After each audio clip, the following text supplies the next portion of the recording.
Yeah, so number one, Honorable Albert Kwam. I can see from the way Honorable Titus spoke that maybe he is his colleague or former colleague and friend. Nobody is saying that he should be convicted as a criminal on the basis of the findings in Professor Frimpong-Boateng's report. But the findings are very serious. And that is why we are calling for a probe. And so he should even be excited about the probe. You see, we are not saying that he is guilty as charged. But we are saying that let's have a bipartisan, publicly televised probe so that Frimpong-Boateng will be called upon to adduce evidence to show how he sold concessions for 2 billion old Ghana cedis. And he can also have his day. What is wrong about this? That is number one. Number two, my brother spoke about Tony Oben and Anthony Kwekubwai campaigning in Galamsey areas for votes and all that. He gets it totally wrong. My brother, in the said video, the gentleman who spoke before Tony Oben and Kwekubwai spoke is called Pepra. Pepra is the spokesperson of the Small Scale Miners Association of Ghana. The people they were talking to there were small scale miners, not Galamseyers. Because Pepra will never support Galamsey, which is a threat to small scale miners. His association will kick him out. You understand? So Pepra was there representing the Small Scale Miners Association. But you know that in those local areas, in the cheap balance, right, they describe small scale mining even as Galamsey, and that is why in the Cree language you hear them say that. But once you saw the spokesperson of the Small Scale Miners Association of Ghana there, straight away you should know that they were not preaching Galamsey. In any case, Frimpong-Boateng has told you that the reason why you lost in Galamsey, mining areas, is not because anybody used Galamsey for any campaign purposes. He says it is because the people there saw the hypocrisy and duplicity of President Akufo-Addo and your government.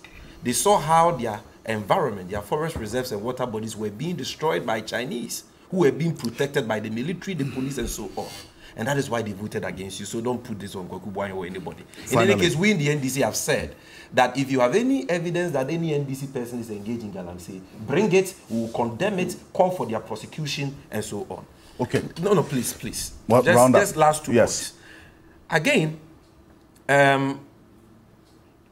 he says that under NDC, we also lost the fight against Galamsey and all that. That is not true. We didn't completely eradicate Galamsey. But Galamsey, the rate of Galamsey in Ghana was at no point, okay, or was nowhere close to what we are witnessing today. Watch Araba Kumsin's editorial on Galamsey.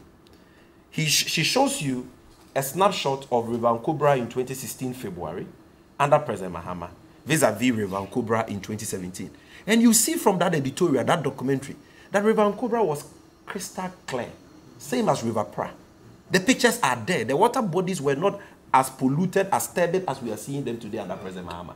Under President Mahama, nobody stole 500 excavators. Under President Mahama, ministers and MPs were not engaged in indiscriminate Galamsey like we are witnessing today. So stop the equalization and let's punish crime. Crime is crime. Finally, my brother here says that he disagrees with us when we say that President Akufo-Addo is not committed to the fight against illegal mining. You see, I don't know why he wants to defend the president. Whether or not the president is committed against illegal mining, committed to the fight against illegal mining, it's not something that has to be determined based on words. It must be determined based on action. What action? When reports come about acts of ministers involved in Galamsey, how has the president dealt with such matters?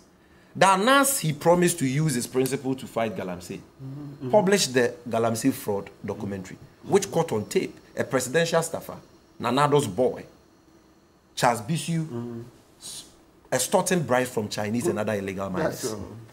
What did the president do to him? He couldn't even sack him. He couldn't even tell him to resign as a presidential staffer. The police and the CID whitewashed the matter. Even before the special prosecutor. Yes, because they were not petitioned by ANAS to investigate the matter. ANAS petitioned then Martin Amidu, special prosecutor. Even before Martin Amidu could commence investigations, Tiwa Adodankwa, then head of CID, issued a report and said the man has been cleared.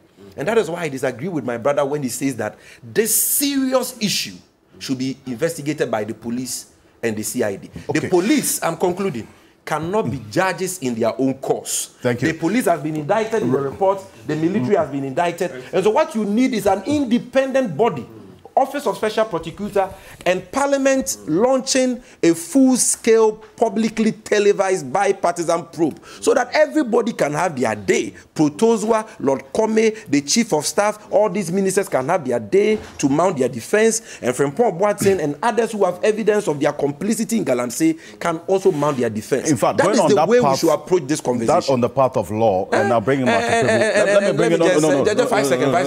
I was just telling Titus Glover that the Galamsey money, when they make it, they don't give him some. So you should hold on. Yeah, he's a spokesperson of the Small Scale Miners Association. I just called me. Yeah. That is a Galamsey. No. Okay. He is a spokesperson. Hold on. He chased him out of his father's Hold on. This is your word. Thank you. He's a Galamsey. You see, you are very experienced in this work. Honorable, you are very experienced in communication. Thank you. Not every message that people send to you. Mr. Titus Glover. Not every message people send to you has to be read on platforms like this. Now, Lawyer Martin Pebo, of the Small Scale Miners Association. Lawyer Martin Pebo.